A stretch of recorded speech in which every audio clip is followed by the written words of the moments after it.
I never thought I'd face a choice between two innocent lives. But there I was, standing on the blood-soaked arena of Karn Tor, under twin moons that cast an eerie blue glow across the ancient stone amphitheater. My heart hammered against my ribs like a trapped animal as sweat trickled down my spine despite the cool evening air. The crowd's roar hit me like a physical force. Thousands of blue-skinned Zetarians packed the seats, pounding their weapons against the ground in a thunderous rhythm that matched my racing heartbeat. Their eyes glowed with anticipation as they waited for the spectacle of my impossible decision. I'd seen bloodlust before in my years working the Outer Rim, but never so concentrated, never so institutionalized. Choose, human! The command boomed across the arena, amplified by the natural acoustics of the stone bowl. Commander Zorkar stood on an elevated platform, his massive frame encased in armor, made from the scaled hides of creatures I hoped never to encounter. Trophies of past kills hung from his belt, teeth, claws, and what looked disturbingly like dried humanoid ears. His face was a mask of cruel amusement as he gestured toward the center of the arena. The mighty Earth Dweller must show us his wisdom. He called to the crowd, who responded with howls of approval. The sounds scraped against my nerves like fingernails on metal. There they stood, two sisters chained to metal posts driven deep into the ground. The younger one, maybe 15, had fiery red hair that contrasted sharply with her blue skin. Her eyes held defiance even as her body trembled. Deep bruises marked her slender arms, and dried blood crusted around a cut on her lip, but she kept her chin high, refusing to cower. The older sister, around 17, had striking purple hair and a protective stance despite her chains. She kept glancing at the younger one, as if trying to shield her with nothing but willpower. A jagged scar ran from her temple to jawline, an old wound that had healed poorly. Liara, Zorkar pointed to the red-haired girl, and Celine. He indicated the purple-haired one. Pick one to live human, the other dies immediately. Hesitate, and both perish. He smiled, revealing teeth filed to points. We want to understand your human values. Show us how you decide who deserves life. I swallowed hard, my throat dry as sand. 3 days ago, I was just a salvage mechanic working the Outer Rim, stripping abandoned machinery for parts. I never asked to be part of anyone's sick game. My only goal had been to collect enough scrap to trade for fuel cells. My little salvage ship needed a boost to reach the next outpost. But a wrong turn during a scavenging run had brought me face to face with a Zetarian patrol, and now I was their latest entertainment. The memories of my capture flashed through my mind. The shock of their ambush. The humiliation of being dragged through their settlement like a trophy animal. The cold cell where they'd kept me without food or water for a day before bringing me here. Each indignity had stoked a fire in my gut, but I'd held my tongue, waiting for an opening. I was no stranger to tight spots. You don't survive long as a solo salvager in the Outer Rim without learning patience. The crowd grew impatient, their rhythmic pounding intensifying. Guards stood at each arena entrance, wielding long spears with cruel, barbed tips that gleamed in the moonlight. The sisters stared at me, not with hatred, but with a strange acceptance that cut deeper than any blade. They'd been here before, I realized. Maybe not in this exact situation, but they knew the cruelty of these people intimately. May I approach them? I called out, surprised by the steadiness in my voice. Years of haggling with unscrupulous traders had taught me to hide my fear. But even I was impressed by how calm I sounded. Zorkar considered for a moment, then nodded, his lips curling into a smirk. A closer look at your victims. Very well, but touch their chains and my guards will turn you into a pincushion. He made a gesture, and 4 guards moved closer, spears leveled at my back. I walked forward slowly, my mind racing faster than it ever had in my life. I wasn't a warrior, just a mechanic who knew how to turn scrap metal into functional parts. But I'd survived on the fringes of civilized space long enough to know that systems, even ones designed for cruelty, have weaknesses. Nothing is perfect. Everything breaks eventually. That's the first lesson of salvage work. As I approached, I studied everything with the practiced eye of someone who takes apart complex machinery for a living. The chains looked old, much older than the polished weapons of the guards. Centuries of use had worn the links, making them thinner in places. The posts they were attached to had been used countless times, the metal stressed and fatigued from years of struggling victims. The locks were ancient but solid, probably effective enough for most prisoners, but maybe not for someone who disassembled complex equipment daily. The arena floor itself had sections of ancient grating, probably covering drainage systems for blood and rain. Some sections looked looser than others, with gaps between the metal and stone. Possible escape routes if we could reach them. I stopped in front of the sisters. Up close, I could see the patterns on their blue skin, subtle markings that seemed to shift with their breathing. Their eyes were deep violet with flecks of silver, beautiful and utterly alien, yet filled with very human emotions: fear, resignation, and a flicker of desperate hope as they looked at me. "I'm sorry," I said softly, making sure my body blocked Zorkar's view of my hands. As I spoke, I worked a metal pin from my belt buckle, a small tool I'd fashioned years ago after being locked in a storage compartment during a salvage run gone wrong. I always carried it, even when stripped of obvious tools. "I won't choose." Celine's eyes widened slightly as she noticed my fingers working on her lock. She shifted her position slightly, using her body to better conceal my movements from the guards. I kept talking, loud enough for the guards to hear. "This isn't right. I can't decide something like this." My fingers worked steadily, feeling each tumbler in the ancient mechanism. These locks were crude but effective, designed to be difficult to pick without proper tools. But difficult isn't impossible, especially with the right knowledge. "You must choose," Zorkar bellowed, his patience wearing thin.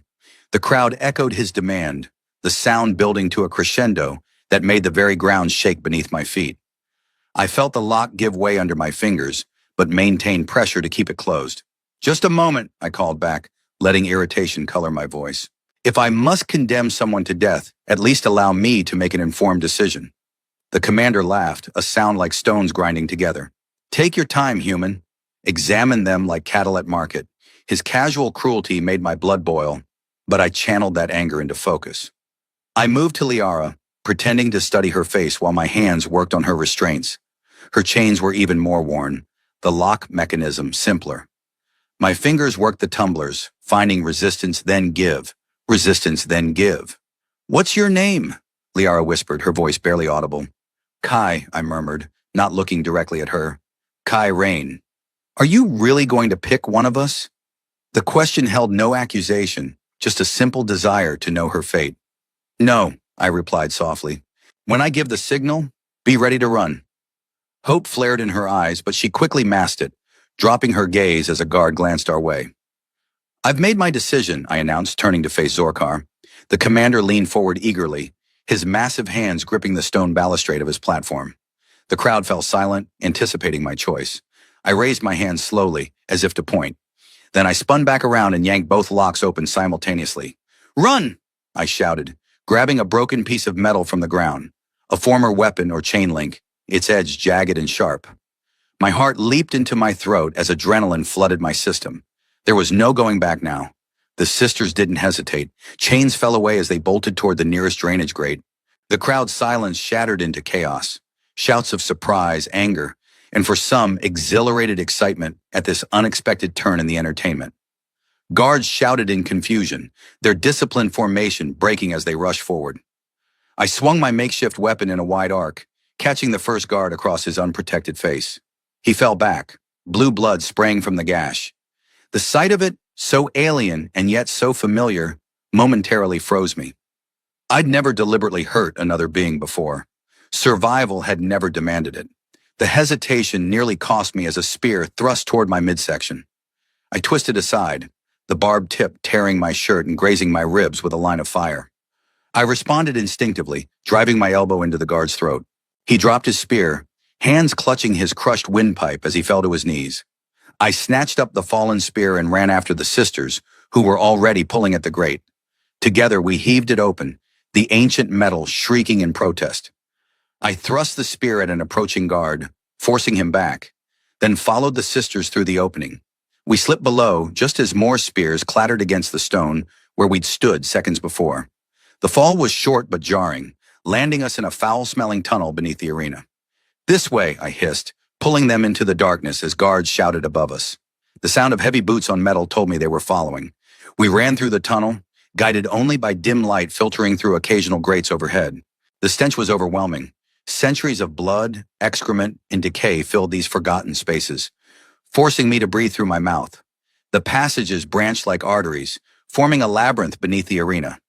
Each intersection required a split-second decision with no way to know if we were heading toward freedom or a dead end. I chose paths that sloped downward, hoping they would eventually lead outside the arena complex. "How did you know these were here?" Celine whispered as we paused at an intersection, our labored breathing echoing in the confined space. "I didn't," I admitted, wiping sweat from my eyes.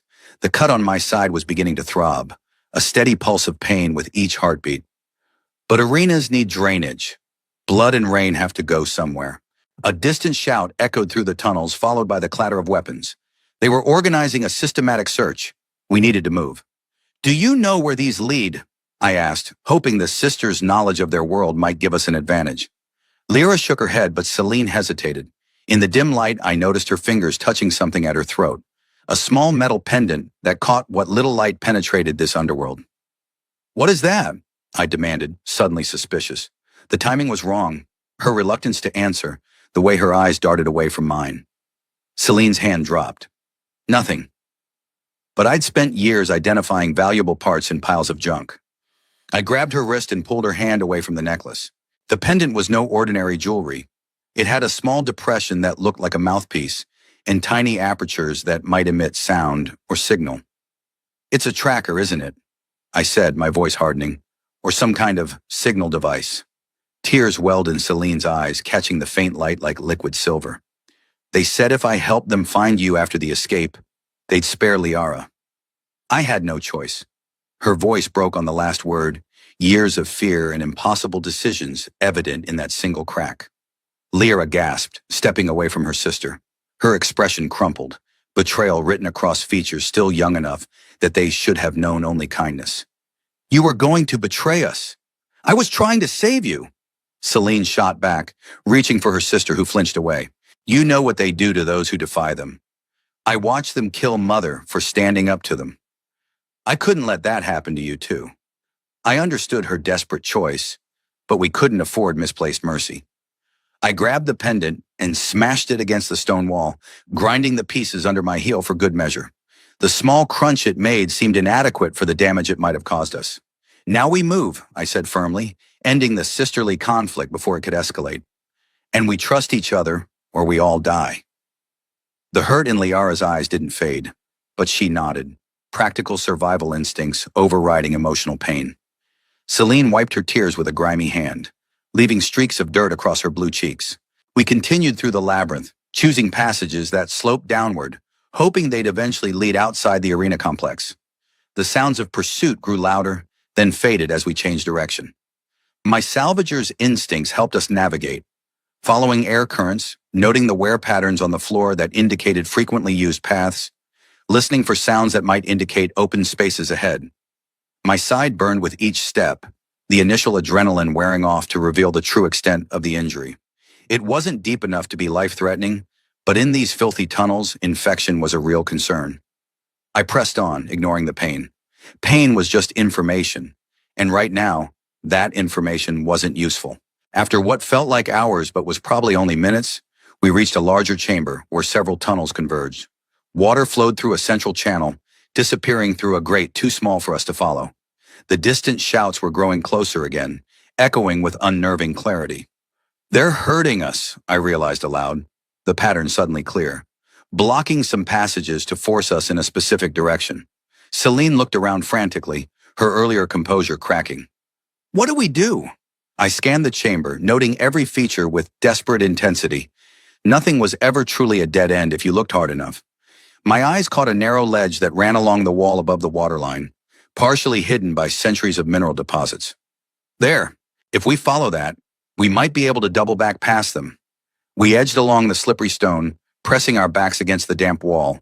The ledge narrowed to barely the width of a foot in places, forcing us to shuffle sideways with agonizing slowness. Below us, the water ran black in the darkness, hiding whatever depth it might contain. The smell suggested it was deep enough to hide bodies, perhaps the final resting place of previous victims who had tried to escape. Liara whimpered once as her foot slipped, but Celine caught her arm, their earlier conflict momentarily forgotten in the instinctive act of protection. I led the way, testing each step before committing my weight, hyper-aware that a single misstep could doom us all. We had nearly reached the opposite tunnel when a harsh voice called out, "Stop right there!" Two guards had entered the chamber, spears leveled at us. In the confined space, we had nowhere to hide. Their faces reflected the same cruel anticipation I'd seen in the arena. They were enjoying this hunt. "Keep going," I whispered to the sisters. "I'll handle this." Before they could protest, I slid from the ledge, landing in a crouch on the chamber floor. Water soaked through my boots as I faced the guards. They approached cautiously, spreading out to prevent escape. One was older, his blue skin weathered and marked with the scars of many battles. The other was younger, perhaps not much older than Celine, but his eyes held the same hardened cruelty. "The commander wants you alive," one of the older one said, "but he didn't specify in what condition." His mouth twisted into a grin that promised pain. I backed up slowly, drawing them away from the sisters' escape route. My hand found a loose stone in the wall behind me, and I pried it free, hiding it in my palm. The weight of it was reassuring, a solid connection to reality in this nightmare. "You're the first human I've seen try to escape," the younger guard commented, circling to my right. "Most just accept their fate in the arena. It makes for a cleaner death." "I'm not most humans," I replied, keeping my voice steady despite the hammering of my heart. I needed to time this perfectly. The first guard lunged, his spear aimed at my leg, a disabling wound rather than a killing blow. I twisted aside and threw the stone, striking him in the throat. He staggered back, choking, his spear clattering to the ground as his hands flew to his crushed windpipe. The second guard charged while I was off balance. The spear grazed my side, reopening the earlier wound and tearing through my shirt. Pain exploded along my ribs, but I grabbed the shaft of the spear before he could pull it back, yanking him forward and driving my knee into his stomach. As he doubled over, I brought my elbow down on the back of his neck. He collapsed to the ground unconscious or dead. I didn't stay to find out which. The first guard had recovered enough to draw a knife from his belt. He slashed wildly, his eyes wide with pain and rage. I dodged backward, feeling the air shift as the blade passed inches from my face. My back hit the wall, and I ducked just as the knife embedded itself in the stone where my head had been. I surged upward, driving my shoulder into his midsection and lifting him off his feet. His momentum carried us both into the water channel. The cold shocked my system as we plunged beneath the surface. The guard's weight pressed me down, his hands wrapping around my throat. I fought against the burning in my lungs, twisting beneath him until my fingers found his knife, still in its sheath. I pulled it free and drove it upward, feeling it sink into flesh with sickening ease. The pressure on my throat released immediately. I pushed the limp body aside and clawed my way back to the surface, gasping for air. Blood, his and mine, swirled in the dark water around me, turning it a strange purple in the dim light. "Kai," Liara's voice echoed from above. She and Celine were still on the ledge, horror etched on their faces. I wiped water from my eyes, fighting the wave of nausea that threatened to overwhelm me. I'd killed a sentient being, deliberately, not in some accident or mechanical failure. The knowledge sat heavy in my stomach, but I pushed it aside. Regret was a luxury for safer times.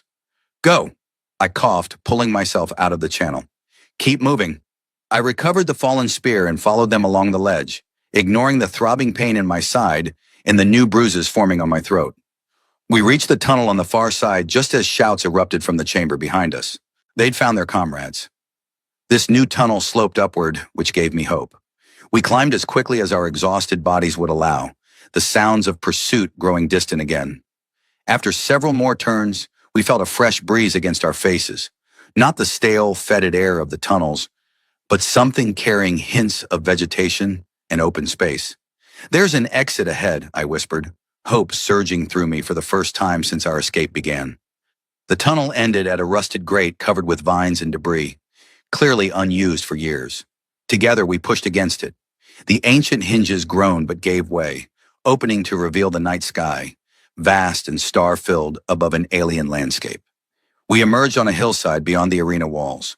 The twin moons illuminated a landscape of jagged rock formations and twisted vegetation unlike anything I'd seen on Earth or the human colonies.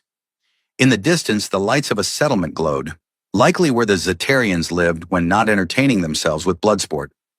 "We need to get as far away as possible before dawn," I said, helping Liara through the opening. Her slender body was trembling with exhaustion, and I noticed bruises on her ankles where the chains had cut into her skin.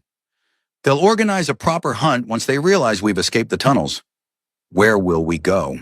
Celine asked, her voice small against the vastness of the night. For all her earlier attempts at betrayal, she now seemed as lost as her sister. I scanned the horizon, noting the placement of the moons in the distant mountains that loomed like sleeping giants. Away from the settlement, into the wilderness. It's our best chance until we can find a way off this planet. We moved quickly through the alien terrain, keeping low and using the rock formations for cover.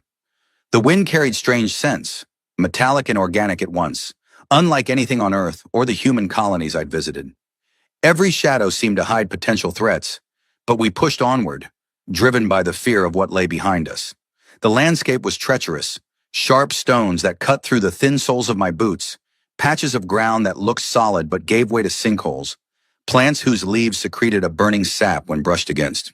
More than once I had to pull Liara from danger, her exhausted mind failing to register threats until too late. After an hour of hard travel, Liara stumbled, her strength finally giving out. I caught her before she fell, feeling her body go limp in my arms. "I can't," she whispered, her voice breaking. "I haven't eaten in days." I looked at Celine, who seemed barely stronger than her sister.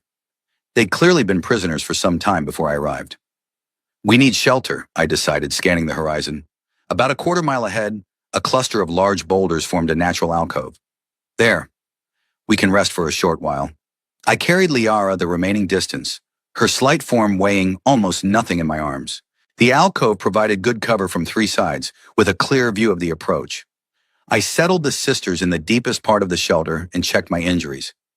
The cut on my side was deeper than I'd thought, the edges already showing signs of infection. I tore a strip from the bottom of my shirt and bound my ribs tightly, wincing at the pressure. "Why did you save us both?" Celine asked suddenly, her voice cutting through the silence. "You could have chosen one and been rewarded. Instead, you're wounded and hunted. Why risk everything for strangers?" I tore a strip from the bottom of my shirt and bound my ribs tightly. I'm not in the habit of choosing who lives and who dies, especially not for someone else's entertainment. "Croar, but you killed those guards," Liara pointed out, her voice small and troubled.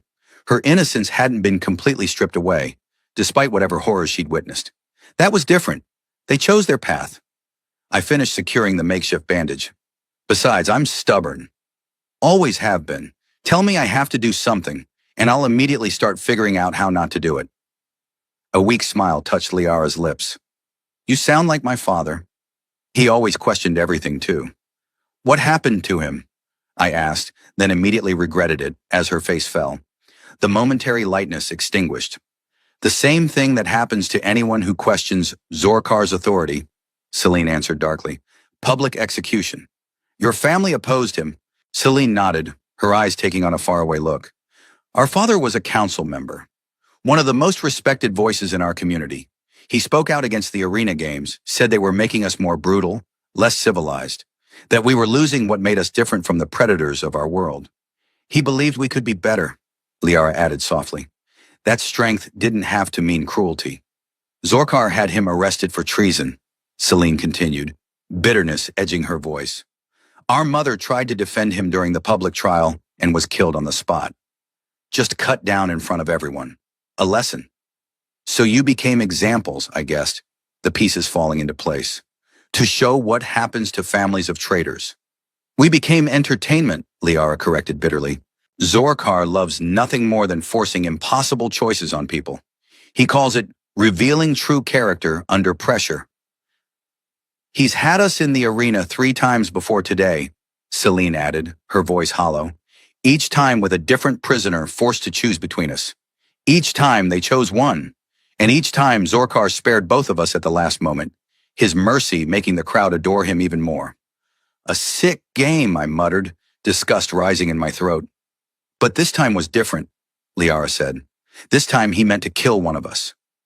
We could tell from the way he spoke, the way the guards prepared. Her voice dropped to a whisper. "I think he was tired of us. We were no longer novel enough for his entertainment. The realization of how close they had come to death, how close they still were, hung in the air between us. I peered out at the alien landscape, considering our options. We need to find water and food, then figure out how to get off this planet. There's a spaceport in the capital city," Celine offered, shifting to a more practical topic. "About 3 days' journey on foot, but it's heavily guarded. Then we'll avoid the main entrances, I said, my mind already working through possibilities. Every port has maintenance access points, service tunnels, places where mechanics like me can get to the guts of the ships. We just need to reach those. A distant howl cut through the night, followed by several more in response. The sisters tensed, fear flashing across their faces.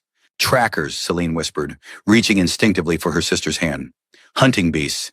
They can follow scent trails for days. Zorkar's favorites, Liara added, her voice trembling. They're bred for the hunt. They never give up once they have a scent.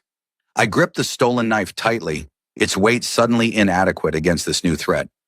How good are they at swimming? What? Celine looked confused. The tunnel where I fought the guards, the water channel must lead somewhere. If we can find a stream or river, we might be able to mask our scent. There's a river that runs through the valley below us, Liara said, her eyes lighting with hope. It's where the arena drainage eventually empties. Then that's where we head next, but first, rest. I settled against the rock wall, positioned to see any approach. I'll keep watch. Sleep if you can. The sisters huddled together, their earlier conflict temporarily set aside in the face of greater threats. Despite their exhaustion, they slept fitfully, starting at every sound that echoed through the alien night.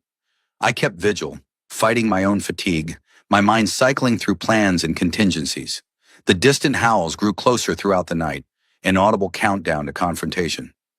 By the time the first hints of dawn touched the horizon, a strange purplish light unlike Earth's sunrise, I knew we couldn't wait any longer. We need to move, I said, gently shaking the sisters awake. The trackers are getting closer. We set out in the purple half-light, moving as quickly as the treacherous terrain allowed. The rocky landscape gradually gave way to sparse vegetation, twisted trees with bark like polished metal, and broad-leaved plants that shifted color as we passed, reacting to our body heat or movement in some alien biological process.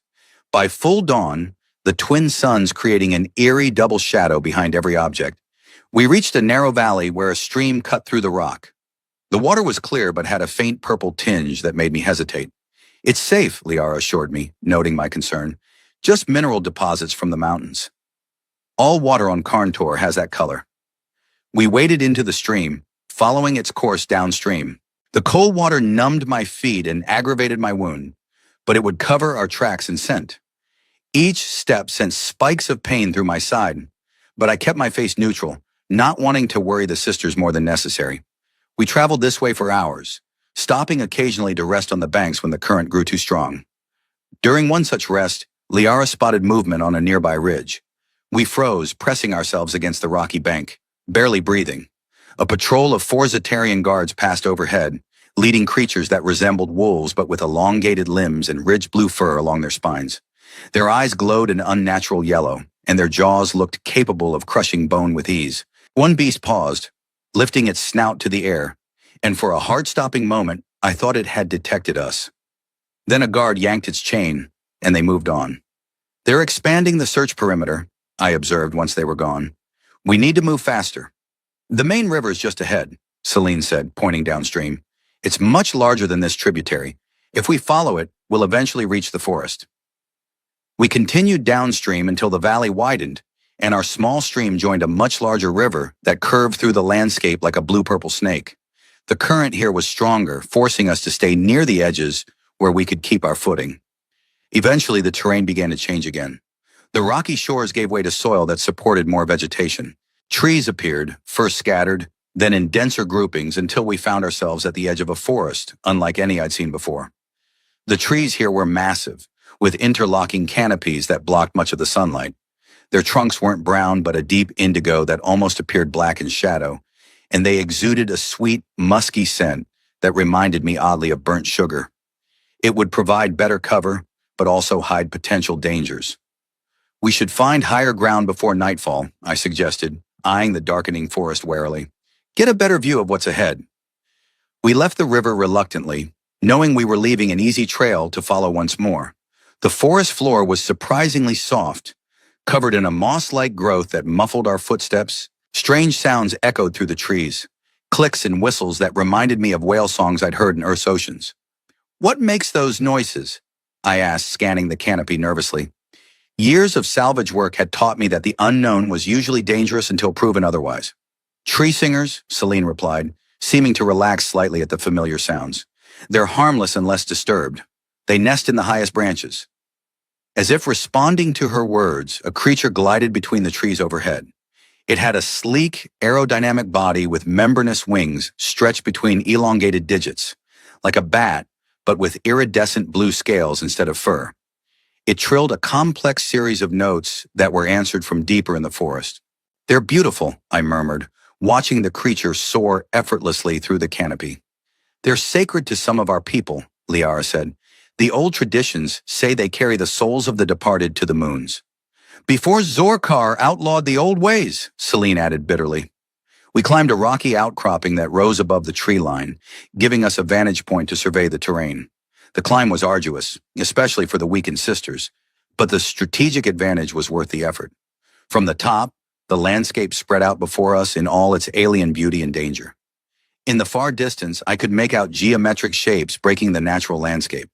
Buildings of the capital city Celine had mentioned.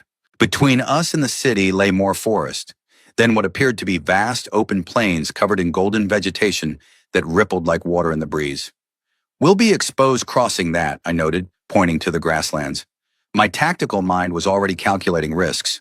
No cover, easy visibility for pursuers, unknown fauna that might consider us prey. "There's no other way," Celine said, her voice resigned. "The mountains to the north are impassable, and the southern route would take us weeks." As we discussed our options, a low rumble shook the ground beneath us. At first I thought it was an earthquake, but then the rumble organized itself into rhythmic impacts. Something massive was moving through the forest below, heading in our direction. "What is that?" I whispered, dropping to a crouch. Fear flashed across Celine's face. "Thunderfoot, a predator. We need to hide, now."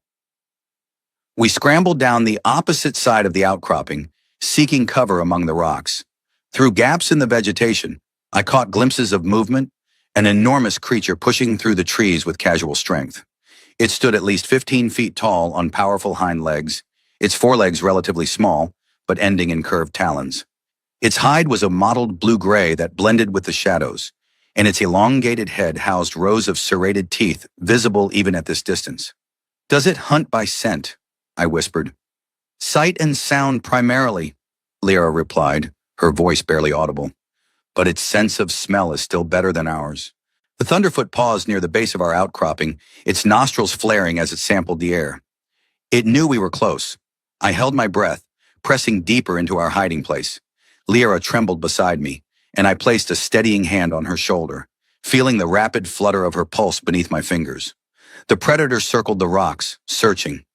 It was more intelligent than I'd expected, its movements deliberate and patient. A hunter that knew its territory and its advantages. Just when I thought it might move on, it turned directly toward our hiding spot and roared. A sound so powerful I felt it in my chest cavity. "Run!" I shouted, pushing the sisters toward a gap in the rocks behind us.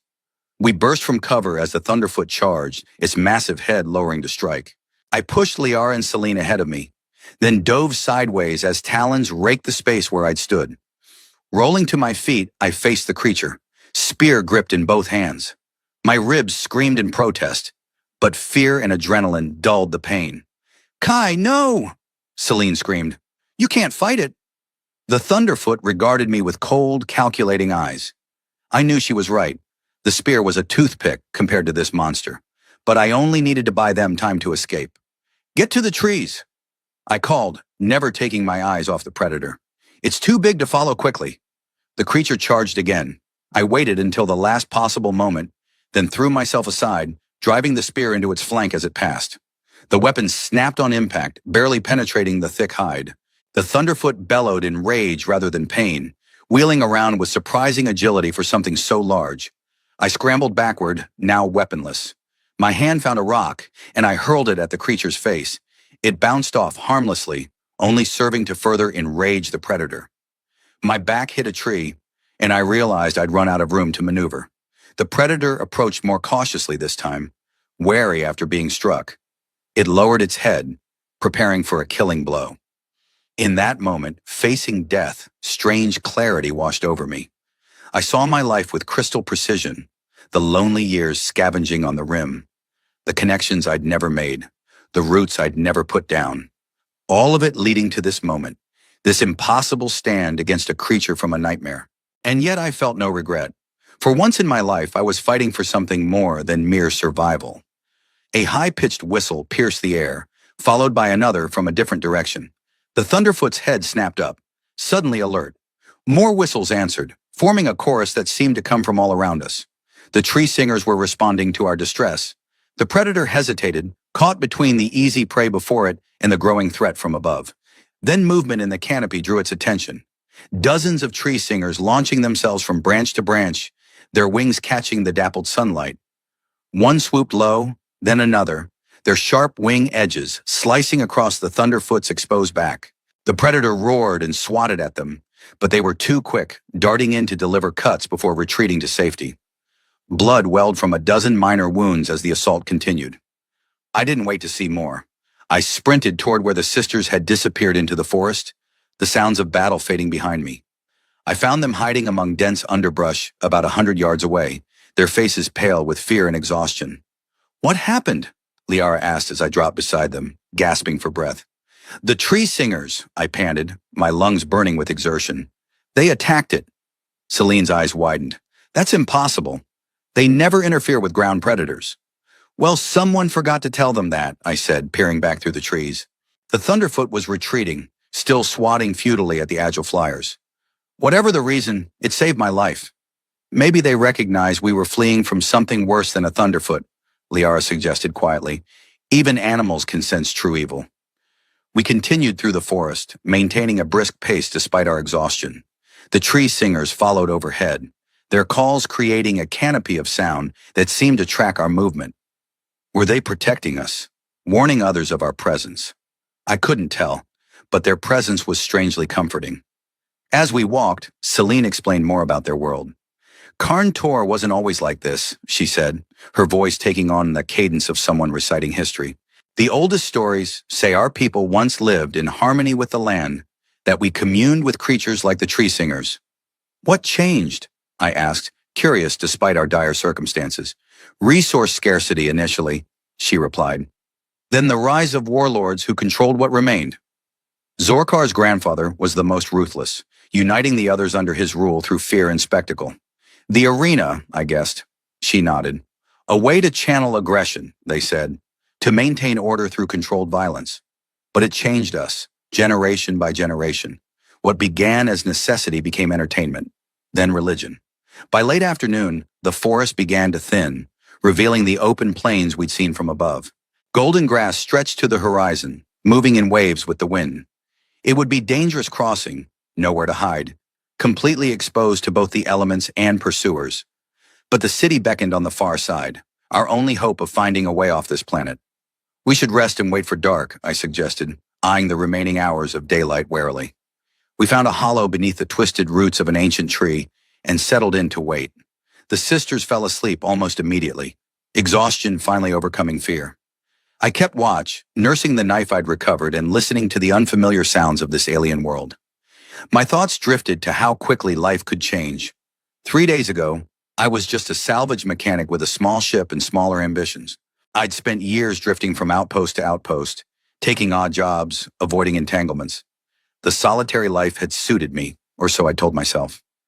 Now I was responsible for 2 lives besides my own, hunted by an entire civilization of blue-skinned aliens who considered humans little more than exotic entertainment. The weight of that responsibility should have terrified me. Instead, I found it strangely anchoring. For the first time in years, my actions mattered beyond my own survival. These sisters, with their courage and their complicated bond, had given me something I hadn't realized I was missing.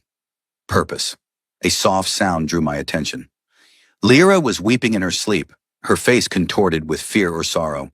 I gently touched her shoulder, and her eyes flew open, wild with panic until recognition dawned. "It's okay," I whispered. "Just a dream." She nodded, wiping her face. "I keep seeing the arena, hearing the crowd. We're far from there now, but not far enough." She drew her knees to her chest. "They won't stop hunting us, you know, especially Zorkar. You've humiliated him, and he never forgets." Then we'll just have to disappear somewhere he can't follow, I said with more confidence than I felt. The odds were stacked against us, but giving in to despair would only ensure our capture or death. Liara studied me curiously. Why do you keep fighting? You could have left us behind, found a way to escape on your own. I considered her question seriously. Because some lines you don't cross. Leaving people behind is one of them. Choosing who lives and who dies is another. Even when it puts your life at risk. Especially then, that's when it matters most. I gestured to the alien landscape around us. Out here on the rim, rules get flexible. Law is whatever the strongest person says it is. If we don't hold on to some principles, we're no better than predators like your Thunderfoot back there. Is that why you became a salvager? To live by your own principles? The question caught me off guard. I'd never articulated my reasons to anyone, not even myself. Partly. I also like giving old things new purpose, finding value where others see only junk. I smiled slightly. And I'm not great with authority. Liara seemed to accept this, falling silent for a long moment. Then, thank you for saving us both. We're not saved yet, I reminded her, though I appreciated the sentiment. Get some more rest. We've got a long night ahead. As darkness fell, we prepared to cross the plains. The twin moons provided enough light to see by, but would also make us visible to any watchers. Our only advantage was the vastness of the terrain. Even with patrols, they couldn't cover everything. Stay low in the grass when possible, I instructed. If you hear anything, freeze. Movement catches the eye faster than stillness. We set out across the open ground, the city lights a distant beacon guiding our way. The grass reached nearly to our waists in places, providing some concealment as long as we crouched. Every sound made me tense. The rustle of wind through the stalks, the chirp of insects, the occasional distant call of some nocturnal creature. We'd covered perhaps a mile when Celine suddenly grabbed my arm, pulling me down into a crouch. She pointed skyward without a word. A dark shape passed overhead, an aircraft of some kind, its running lights dimmed. A searchlight swept the plains below, creating a circle of harsh white illumination that passed within 50 yards of our position. Patrol skiff, Celine whispered once it had passed. They're using everything they have to find us. That was both good and bad news. Good because it meant they hadn't located us yet. Bad because they were committing significant resources to the hunt. Zor Kar must be furious to authorize such a wide-scale search. He's never been defied like this before, Liara murmured, echoing my thoughts. A human outsmarting him, helping prisoners escape. It's unprecedented. We continued our journey through the night, freezing whenever patrols passed overhead. The city grew slowly larger, details becoming clearer with each passing hour. It was an impressive sight, spires of some crystalline material rising hundreds of feet into the air, connected by arching bridges that glowed with soft blue light. By dawn, we'd reached the outskirts, agricultural fields tended by what appeared to be automated machinery. We hid among storage containers at the edge of a harvested field, watching workers arrive as the twin suns crested the horizon. The spaceport is in the central district, Celine said, pointing toward the tallest spires. But there are checkpoints at every sector boundary. We'll need identification or a way to bypass security. I studied the workers entering the field. They wore simple coveralls with colored patches that must denote their roles or clearance levels. If we could get some of those uniforms, we might be able to move more freely. Agricultural workers have limited access, Celine warned. They can't enter the central districts without special permission. I continued observing, noting patterns and routines. What about those? I pointed to workers with blue shoulder patches who seemed to have more freedom of movement, consulting with supervisors and entering different areas. Maintenance technicians, Liara identified. They service the automated equipment. They have broader access because systems break down everywhere. That was exactly what we needed. We watched until we identified a pattern, a small storage shed where workers would occasionally enter alone to retrieve equipment. When the field was at its busiest, with supervisors distracted by the day's operations, we made our move. I approached the shed first, timing my movement to coincide with a loader vehicle passing between me and the main group of workers. Once inside, I waited. Within minutes, the door opened, and a Zitarian worker entered. Before he could react, I struck him from behind with a tool I'd grabbed from a shelf. He collapsed without a sound. "I'm sorry," I muttered, dragging him behind some crates. The violence left a bitter taste in my mouth, but hesitation now would doom us all. I took his coveralls and identification badge, then signaled for the sisters to join me. We found additional uniforms in a locker and quickly changed. The fit wasn't perfect. The Zaterians were generally taller and more slender than humans, but it was close enough to avoid casual detection.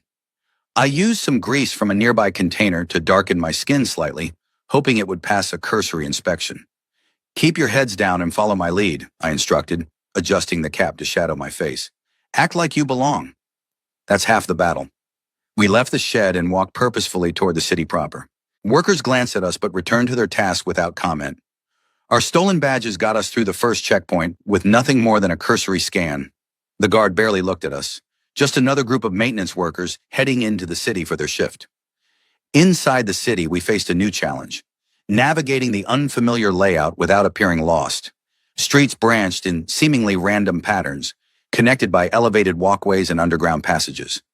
The population density increased as we moved inward, making it easier to blend with the crowd, but harder to move quickly. There's a public transport terminal ahead, Celine whispered, indicating a platform where Zaterians were boarding a sleek, hovering vehicle. It connects to all districts, including the spaceport. We joined the queue, keeping our faces averted from the security cameras positioned overhead. When our turn came to board, I swiped the stolen badge over the scanner. For a heart-stopping moment, the light remained red. Then it flashed green, and we hurried aboard.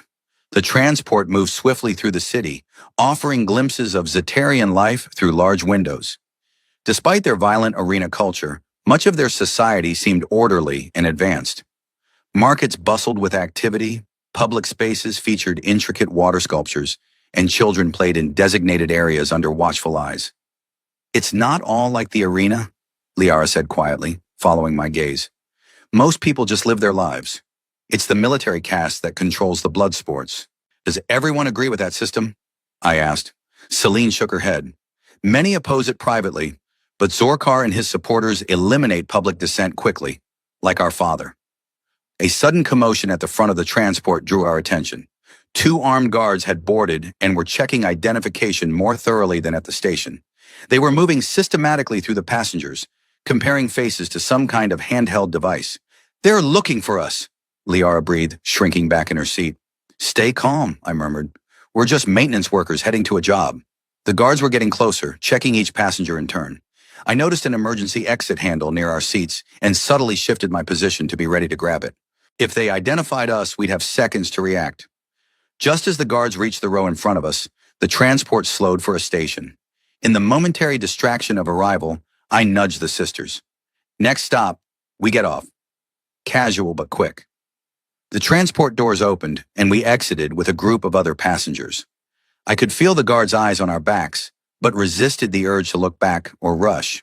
We maintained a steady pace until we rounded a corner, then immediately ducked into a side street. That was close, Celine whispered, her voice shaking. Too close, I agreed. They must have distributed our descriptions throughout the city. We can't risk public transport again. The transport arrived at the Central District Station, where security was noticeably tighter. Guards checked identification more thoroughly, and scanner arches monitored everyone passing through. We hung back, observing. We'll never get through that, Liara whispered. I watched the pattern of the guards, noting when their attention wavered. We don't need to. Look. I pointed to a maintenance door partially hidden behind a decorative column. Service access. Every station has them. We waited for a large group to create a distraction, then slipped behind the column. The door required a key card, but the electronic lock was an older model. I pried open the control panel with my knife and crossed 2 wires. The lock disengaged with a soft click. Beyond the door lay a network of maintenance tunnels that smelled of oil and ozone. Pipes and conduits ran along the ceilings, labeled in the Zaterian script I couldn't read. Which way to the spaceport? I asked. Celine studied the markings. This one, she said, pointing to a large conduit with blue stripes. It's marked for central power distribution. The spaceport would need significant power. We followed the conduit through a maze of intersecting passages, encountering no one except an occasional maintenance drone that ignored our presence. After nearly an hour of navigation, we reached a larger junction chamber where the noise level increased dramatically. The rumble of engines vibrated through the walls. We must be underneath the landing pads, I said, feeling a surge of hope. Now we just need to find a ship we can use. A maintenance ladder led up to a hatch in the ceiling. I climbed it carefully and eased the hatch open a fraction. Beyond was a vast hangar filled with spacecraft of various sizes. Workers moved between them, performing pre-flight checks and loading cargo. Guards were present but focused primarily on the main entrances. I closed the hatch and descended. There are dozens of ships up there. If we can get to one that's preparing for departure, we might be able to stow away. How do we know which ones are leaving soon? Liara asked. I grinned. By checking the fuel lines. Active fueling means imminent departure. We found another access point closer to the hangar floor and emerged behind a stack of cargo containers. From this vantage point, I could see which ships were being prepared for launch. A small freighter near the far wall had fuel hoses connected and a cargo ramp still lowered as the last crates were being loaded. That one, I decided. We wait until they're doing final checks, then slip aboard while the crew is distracted. We worked our way around the perimeter of the hangar, using the containers for cover. A sudden commotion at the main entrance drew everyone's attention. A squad of elite guards marching in, led by a familiar, imposing figure whose very presence seemed to suck the energy from the room. Zor Kar, Celine breathed, shrinking back against the wall. Her face had gone pale, and I could see her hands trembling. The commander's voice boomed across the hangar. Lock down all departing vessels. Check every ship, every container. The fugitives will not escape. Guards fanned out, methodically working their way through the hangar. Our window of opportunity was closing fast. Change of plans, I whispered. We need a distraction. I scanned our surroundings and spotted a fuel tanker parked near a maintenance bay. An idea formed. Dangerous, but potentially effective. Stay here, I told the sisters. When chaos breaks out, run for that freighter. Hide in the cargo hold and wait for me. What are you going to do? Liara asked, fear evident in her eyes. Something stupid, I admitted, but necessary. If I don't make it to the ship, find somewhere to hide and wait for another chance. We won't leave without you, Celine declared firmly. Yes, you will, I countered. If it comes to that, promise me. They hesitated, then nodded reluctantly. Good. Now get ready to move fast. Before they could protest further, I slipped away, circling behind the rows of containers until I reached the fuel tanker. The operator had left the controls momentarily, engaged in conversation with a dock worker.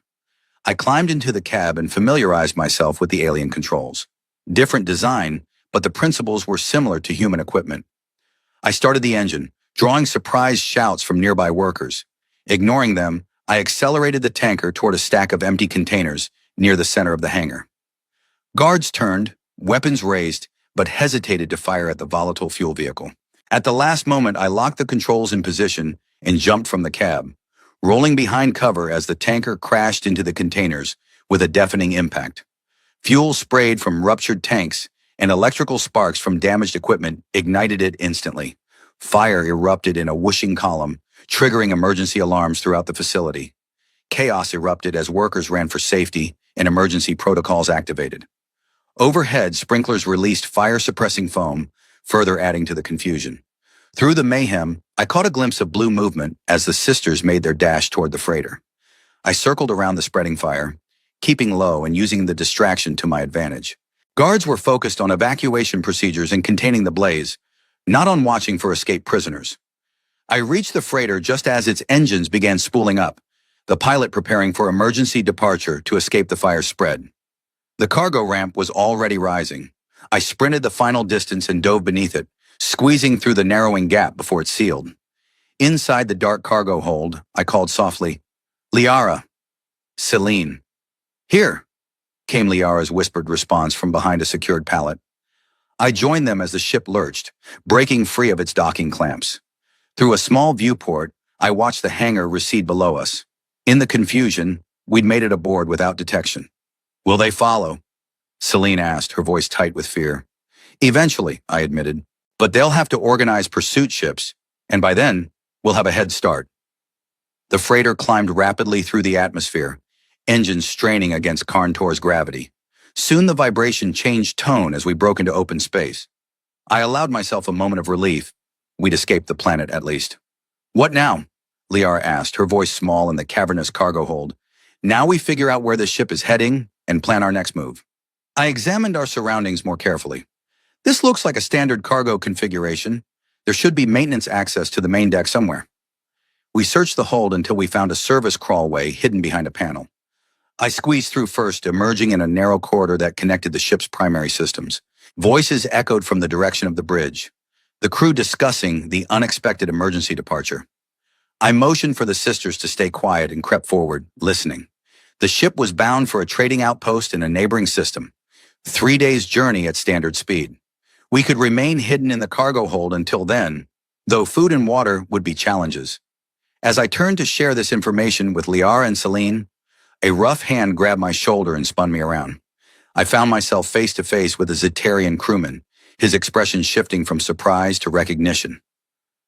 "Intruder," he shouted, reaching for a communication device at his belt. I reacted instantly, driving my fist into his midsection. He doubled over, but managed to activate his communicator before I could stop him. Alarms blared throughout the ship as I wrestled him to the ground. "Run!" I shouted to the sisters. "Find somewhere to hide." More footsteps pounded down the corridor as additional crew responded to the alarm. I knocked the first crewman unconscious and turned to face the newcomers. 3 of them, all armed with shock batons. Not good odds. I backed up, looking for any advantage. My hand found a pipe running along the wall, a pressure conduit of some kind. I wrenched it free, releasing a cloud of steam that momentarily obscured the corridor. Through the hissing vapor, I swung the metal pipe in a wide arc, catching the lead crewman across the chest. He fell back into his companions, creating a tangle of limbs. I used the moment to retreat, searching for where the sisters had gone. A hand reached out from a recessed maintenance hatch, grabbing my shirt and pulling me inside. The space was barely large enough for the 3 of us, filled with humming machinery and bundled cables. "They're sealing all compartments," Celine whispered urgently. "They'll search the entire ship." "We need a better option than hiding," I agreed. The ship wasn't large enough to evade a thorough search for long. My mind raced through possibilities, discarding each as quickly as it formed. Then I remembered a common feature of all interstellar vessels. The escape pods. Every freighter has them. "They'll be monitored," Liara pointed out. "Yes, but they might not expect us to use one while in deep space." I peered through a crack in the hatch. The corridor was clear for the moment. "It's our best chance." We slipped out of hiding and moved through the ship's service passages, avoiding the main corridors where search parties concentrated their efforts. Every intersection required careful reconnaissance before proceeding, every hatch a potential trap. Twice we backtracked to avoid detection, adding precious minutes to our journey. Finally, we reached the emergency evacuation bay, where 4 escape pods were docked in their launch cradles. A single crewman stood guard, monitoring a control panel that would show any pod activations. I signaled for the sisters to wait, then removed a small access panel near our position. Inside was a bundle of control wires, standard configuration for emergency systems. I selected 3 specific connections and crossed them. Warning lights flashed on the guard's panel. He frowned, tapping commands to diagnose the issue. When that failed to resolve it, he moved to a secondary station farther down the bay, his back now to the pods. We rushed forward silently, reaching the nearest pod. The hatch opened with a soft hiss, and we climbed inside. I sealed it behind us and activated the launch sequence before the guard could react. The pod shuddered as explosive bolts fired, separating us from the freighter. Alarms would be sounding on the bridge now, but it was too late to stop our departure. The pod's small viewport showed the freighter receding rapidly as automated thrusters pushed us away at maximum acceleration. "Will they come after us?" Liara asked, strapping herself into one of the 4 seats. Her face was drawn with exhaustion, but her eyes held determination that impressed me. I checked the pod systems. Probably not immediately. Changing course for a single escape pod would delay their delivery schedule. More likely they'll report our position and continue their journey. So we're just floating in space. Celine didn't try to hide her concern. For now, I studied the navigation controls. These pods are designed for planetary descent, but they can also be programmed for specific coordinates, if there's anything within range. The console displayed a star chart of the local sector. Several planetary bodies were marked, along with space stations and established shipping lanes. One marker caught my attention, a small mining outpost on an asteroid in a neighboring system. It wasn't ideal, but it was within the pod's limited range. There, I decided, entering the coordinates. We can reach it in about 30 hours if we burn most of our fuel reserves. The pod's engines fired again, adjusting our trajectory toward the new destination. With our course set, I finally allowed myself to relax slightly, taking inventory of our supplies. Emergency rations for 3 days, Water recyclers, basic medical equipment. We would make it, barely. Liara touched my arm, drawing my attention. What happens when we reach this outpost? Won't they be looking for us there too? Probably, I admitted. But mining outposts are different from central worlds. People mind their own business. Ask fewer questions. We might find transport willing to take passengers with no identification. Or we might find bounty hunters waiting for a reward, Celine countered. Then we'll deal with that when it comes. I leaned back in my seat, suddenly aware of how exhausted I was. The adrenaline that had kept me going for days was wearing off, and the pain from my injuries returned with a vengeance. For now, we've escaped Karn Tor. That's more than I thought possible 2 days ago. The sisters exchanged glances, some unspoken communication passing between them. Thank you, Liara said finally. Not just for saving us, but for not choosing. For refusing to play by their rules. Most would have chosen, Celine added quietly. It would have been easier. I thought about the arena, the crowd's bloodthirsty roar, Zorkar's cruel smile as he forced an impossible choice upon me. Easier isn't always right. Sometimes you have to make your own options. We settled into an uneasy routine as the pod carried us through the void. Sleep came in short bursts, with one of us always keeping watch. The sisters shared stories of their life before Zorkar's rise to power. Memories of a father who taught them to question authority. A mother who sang ancient songs that honored the natural world. I found myself envying their sense of connection to something larger than themselves. A history and culture that gave meaning to their resistance. In return, I shared fragments of my own past, growing up in the industrial wastelands of a forgotten Earth colony, learning mechanics from an old salvager who took me in after my parents died in a refinery accident.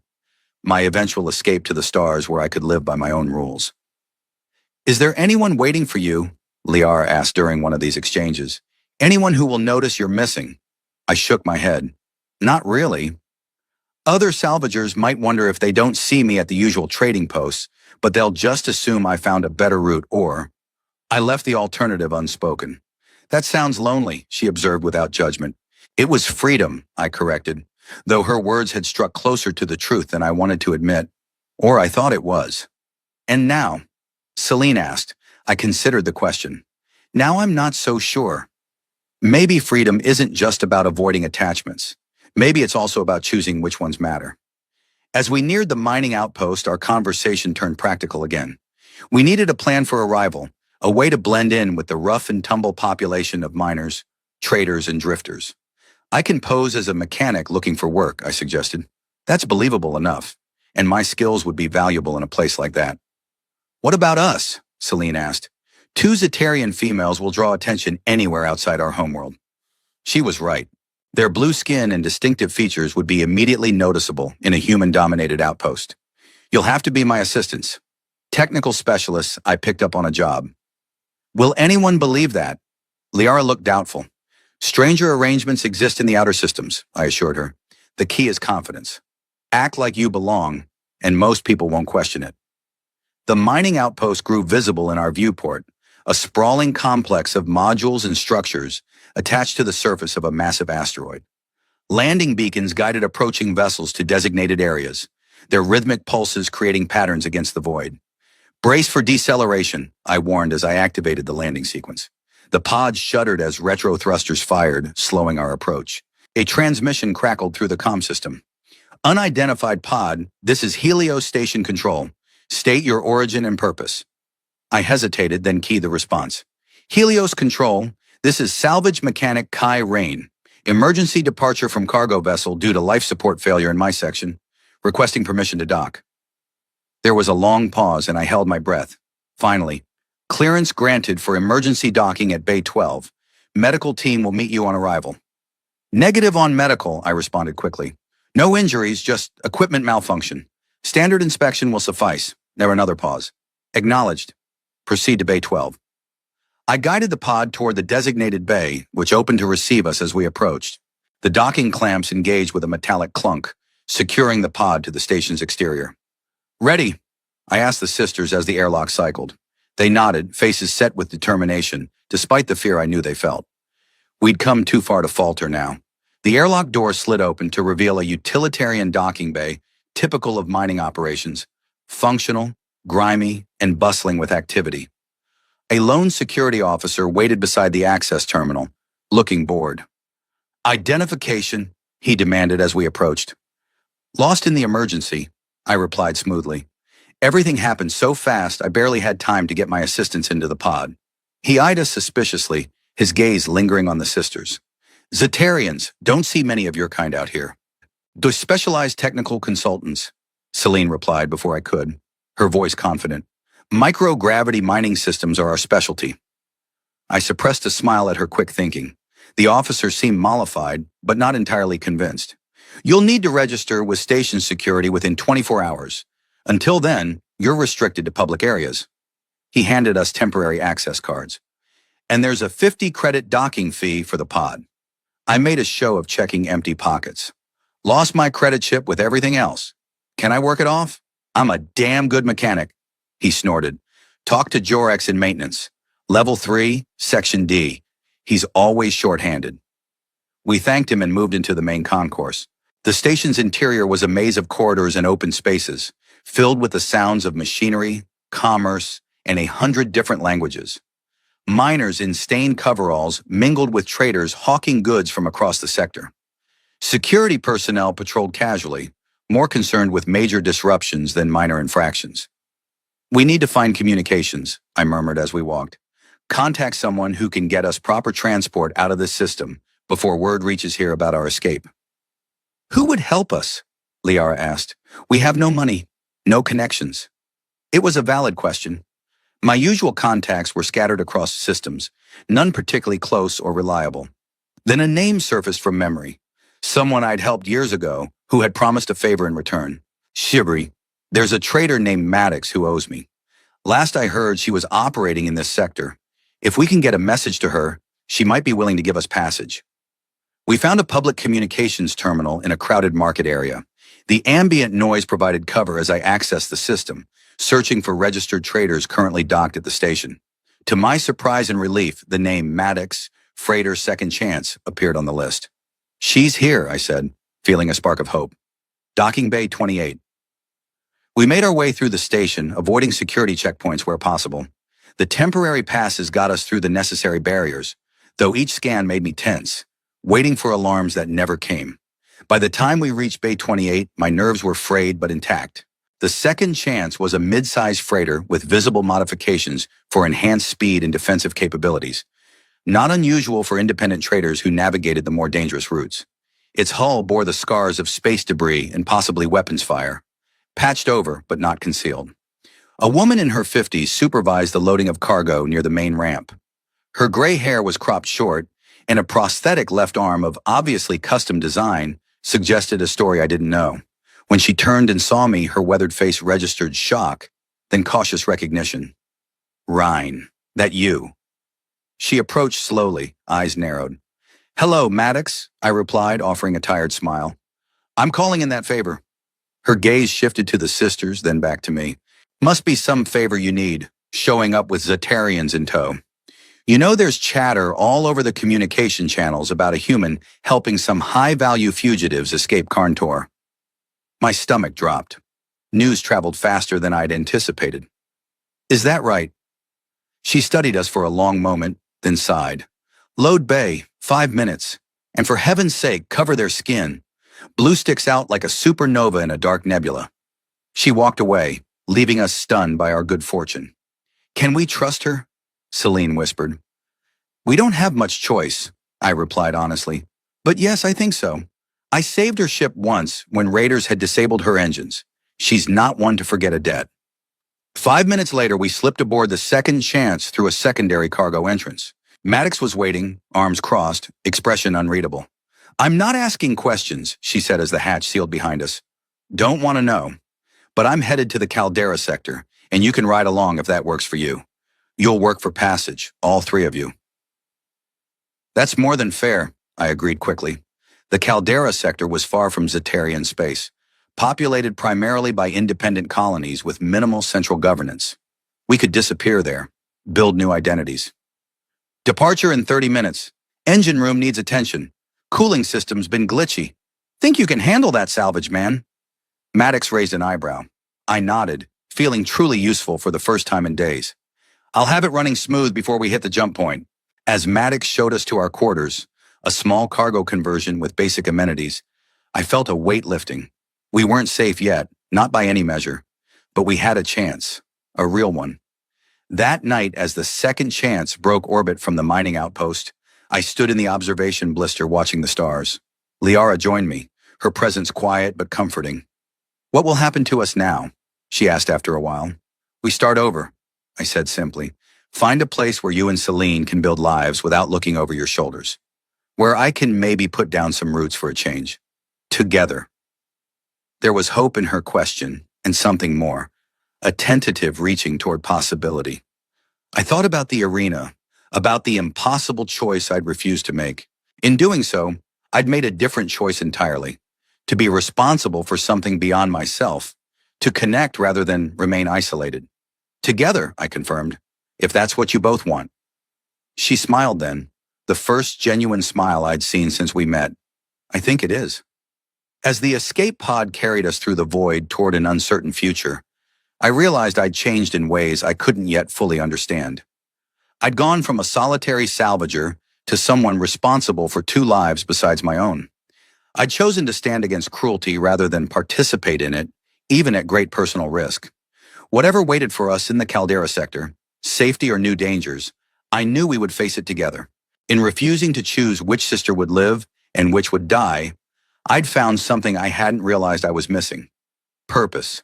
Not just survival, but standing for something more. Outside the viewport, stars streaked by as our tiny vessel carried its fragile cargo of hope away from Karn Tor. Behind us lay a world of brutal choices and blood sport. Ahead, uncertainty, but also possibility. We had each other, our wits, and a determination that had already overcome impossible odds. I checked the navigation computer one more time, confirming our course, then settled in for the journey. We were fugitives, hunted, with few resources and fewer allies. But we were alive, and we were free.